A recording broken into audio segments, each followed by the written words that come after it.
What does it mean that Google is now giving employees the option to have these cases essentially dealt with in public rather than forcing them into private? Yeah, it's going to get a lot of these things out into the spotlight, which big corporations don't like, and it's also going to increase the risk for the company. The arbitration clauses are all about large companies reducing risk because they can control the outcome better. If you hire a lawyer and take the company to court and file a lawsuit, it gets out of control very, very quickly. So it is a big move by Google, and Google is really a leader in Silicon Valley when it comes to a lot of these things. So it is a big step. Well, it is something that Uber has done as well as Lyft. Max, the Google employees have a long list of demands. Is this going to be enough? Is this going to be enough to quell the discontent and anger about how Google has handled these cases over the years? I mean, look, I think you have to say this is a good start. Having the ability to take the company to court gives employees with grievances like a huge amount of leverage. It's important to say there are other types of cases that I think are still going to be covered by the arbitration thing. It's not like they're saying you can take Google to court if you feel you've been discriminated against racially, for instance. So there's that. The other thing is kind of the culture of the company. I mean, one of the the Andy Rubin example is really bad, but there are kind of a lot of examples of basically senior executives dating subordinates, people who still work at the company, and I think like this sort of like overall cultural question is still needs to be resolved and probably won't be resolved anytime soon.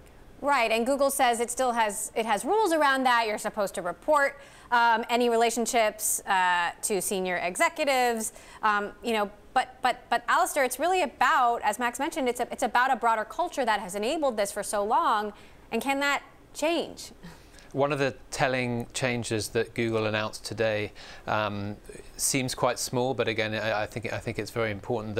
So at work-related functions, managers are going to be encouraged. Well, are going to have to discourage a lot of alcohol intake, and that really goes to Google's culture. Obviously, that there's no excuse for sexual harassment at all, but they're making this step because a lot of people who work at Google, they spend a lot of their time there, they do a lot of their socializing there, and back when it was a fast-growing, freewheeling startup, the company turned a blind eye to a lot of this stuff. So that to me was quite a good example of how Google is trying to change some things culturally, for sure. The footage of this walkout, really stunning, happening around the world. I do want to talk about Google and real estate in New York, Max. The company is nearing a deal to buy or lease 1.3 million square feet of office space in New York. This would make room for an additional 8,000 or so employees. They're going to expand their Chelsea Market location as well, which means Google, could have 20-some thousand employees in New York. It's interesting because Amazon has gotten all this fanfare, out of opening potentially a headquarters in Long Island City that would, have enough room for 25,000 employees, but Google would be almost as big, essentially. Yeah, it's very interesting, and there's been all this fanfare. You kind of alluded to it about subsidies, for Amazon and tax incentives, and it doesn't appear that Google, which is, as you say, employing kind of the similar number of people as Amazon in New York, is getting any kind of huge break for this. Although I guess it's possible. It just also shows like the extent to which Google is a media company. I mean, this is like so much of what they do now is around ad sales, and obviously content moderation is a bigger thing. So I think it's a sign of that as much as anything. So let's talk about that, Ali. What do we know about what kind of employees these new spaces will house? I mean, is it for Google's media efforts? Is it advertising? I think they've broadened out a lot. Back in the day, they hired a lot of very talented software engineers, and they had a famous recruiting program that they'd put up code on a whiteboard, and you'd have to decipher it. Nowadays, they've really broadened their horizons, and they're looking for different talent. So I think a lot of it is going to be people who are coming out of business school, MBAs, things like that, who might go to Goldman Sachs or another big bank. That Google will be vying for those people in New York, for sure. Right. It's certainly going to ratchet up the competition, Max. You know, Amazon's not going to have all of these, you know, engineers and college graduates to itself. You know, they're competing with Google and all companies in New York. You know, who's likely to win out? You know, who has the brand cachet in that competition?